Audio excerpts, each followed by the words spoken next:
लाल दुपट्टा उड़ गया मेरे सीने की झोंके से, मुझको पिया ने देख लिया हाय रे झोंके से। केने भी यार पतोहिया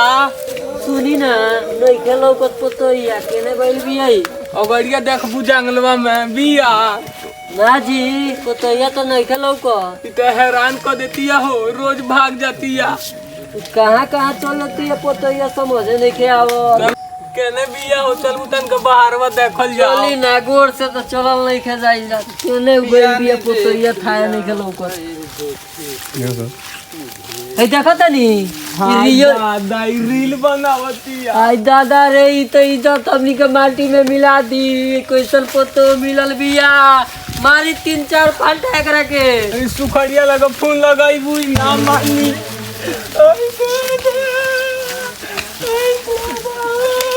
खाना खाए भाग में निकाल खाना करो जल्दी आई नदिया दुनु मार ले चल ये बिना करे काम तो जल्दी से मोबाइल लेके हटत ले चल ले चली घर में बंद करिए करेंगे कमारी में किली मार। हाँ का बोल खो रील बनावत रहलू का बाबू भाई माई जब मने करता रह लोग तो काहे रील बनावत रह तू सर समाज में रहे के बाद सर समाज के हिसाब से चले के चाहिए तारा मत बनाओ रील। हाँ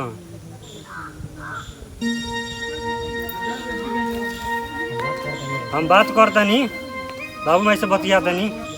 क्या बोल सब बतिया के हम बताओ तनी तारा से।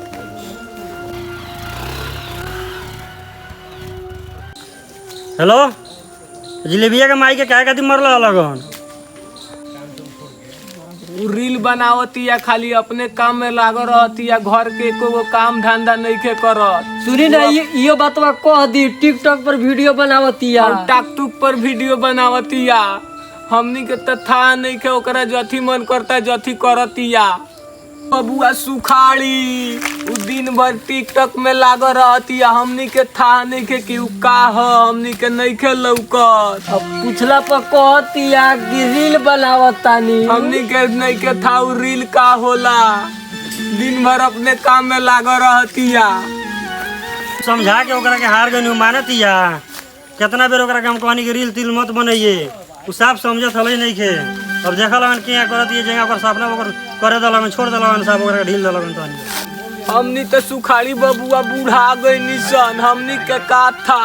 दू दाना देब त खाम सन ना त मरम सन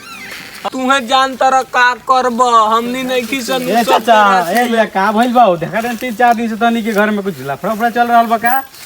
सुनो ना बबुआ उ रील बनावती है हमर पोतैया हमनी के त पाला में रील रहे ना का हो बबुआ हमनी के था पता नहीं खे। ये बात बा तबे तो हम सोची तनी के 4-5 दिन के घर में का हो रहल बा। सही सोचता रहा हमनी के तो पोतो वैसा मिलल भी रंडी के हम देखत नहीं कितना दिन से रील बनावती है पूरा गांव के लोग वीडियो देख ला रंडी के। तो ही कह दरू या हम तक कल टिकटॉक चलावत रहनी रील देखत रहनी तो तोर पोतैया के वीडियो आवत रहे देखत रहनी आंगना में कबो गाछी में हंगे क बनैले बिया तबे तो हम सोचत रहनी का करेले तो ओकर सपना अपना में का होए फेमस हो सके के जानती है रंडिया का हमनी के बबुआ कुछ नहीं की सन जाना त गोड़ से हमनी के चलन नहीं खे जा। चाचा ये तनी तो बारा लाइन बुजुर्ग तनी के का मालूम ई रियलिटी रंडी न खाना बनावती है न खियावती है चिउरा पानी खा के 2 दिन से बानी सन देखत नहीं बउआ हाल तिनकर खराब हो गइल बा। का हो तारा हीरोइन नहीं बने के आवत का नहीं फोन कैला पर फोन वही उठावत हैं जल्दी आओ साहब फास्ट अभी जन बात करे के बाटे।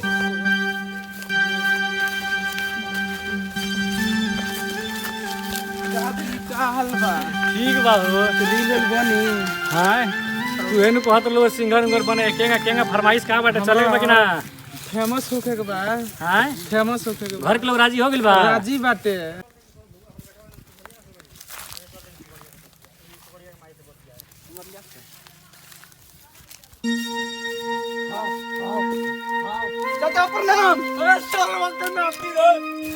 रे तू काहे ढकेल देली रे पोतैया तो हर रील बनावती है दूसरा कोनो रसा के कहवा रे सुखाड़ी भैया के मौगी चल बे तनी देखी चल चला चाचा चल बे हमरा मन हिजऊ हां ये हो पकड़ो ना ना हमरा से चलल नहीं रे यार का कर चला जल्दी घर चला आऊ तोर पोतैया केकरा संग रील बनावत रहतिया तोर पोतैया केकरा संग रील बनावत रहतिया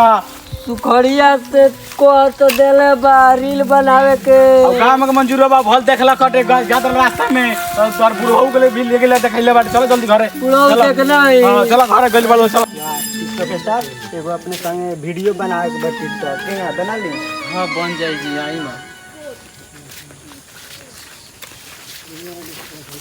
अरे होई ना देख रे का करती यार सुखड़िया एके बेर एकरा का ऑर्डर दे देला बारे हमनी के इज्जतो रहे दे गांव घर में घूमे खातिर का हो जाइए को बना लेनी हत टिकटॉक आई रनिया देवर जी बनवावे खातिर एगो आई दादा सब इज्जत लुटवा देलक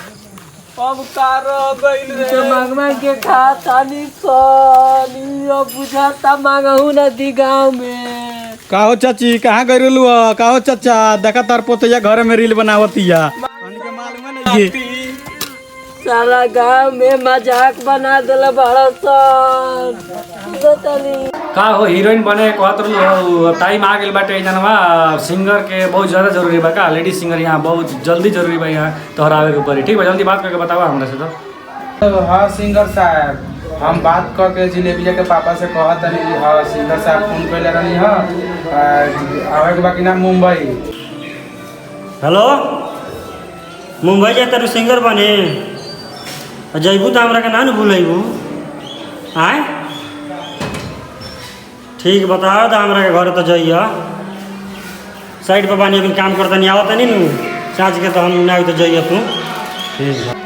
हेलो हम कहनी कि जिलेबिया के पापा आओ तनी घर है ठीक बा ऊ तो जाए ना दे ठीक बा रउआ आई या भाग चलल जा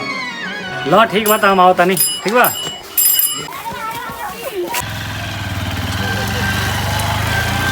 कैमरामैन यहाँ जल्दी फोकस करो यहाँ बीमारी दुख दूर करना है चाचा और चाची बोलिए क्या हुआ है आपको तो ये भाग गई रील बनाते बनाते कैसे भागल भी आऊ वो बनावत लगी टिकटॉक पर रील तू भाग गई टिकटॉक पर रील बनाते बनाते चाचा मैं क्या करके चाहती हूँ अपना सब बात सही बा सही भाई बात सब सही बा काकी बउआ के बुलाओ तनी आ तोहर बउआ अभी कहाँ बा बउआ भाग लगाई बा बोली चाचा अब क्या करे बा बेटा आओ तक कलकत्ता से हाँ आवे वाला बा हाँ आगे नहीं तो आगे नहीं सुखाड़ी भाई हाँ भैया बोलो देखिए अब अपने के मेहराज का भाग चुकल बाड़ी दूसरा कोनो ओकरा के हम बहुत मने कहीं बात हमर नहीं समझल अब पुलिस रिपोर्ट होई अब पुलिस सब फैसला करी हलो ई तो बात अब करे के पड़ी एगो विचार बा अपने करे के अब कथी करल जाए पुलिस केस करल जाए या पुलिस से अब सब साल दबावल जाए दोसर कौन उपाय बाबू अब भाई तोहर माई बाबू बड़ी रोत रहले इस विषय में वो हमरा के धोखा दे के चल गई कहले रहे कि हम आवत नहीं तो हमरा से भेंट करके जाए तो हमरा के छोड़ के चल गई बिना हमरा से पूछ ले पहले भी दबाव देले रहले हां हम फोन पर ओकरा के मने कहीं कि हम आवत नहीं तो सब बात बतियाई जे तो तोरा के मुंबई बैठाएंगे हमरा से बिना कहले निकल गए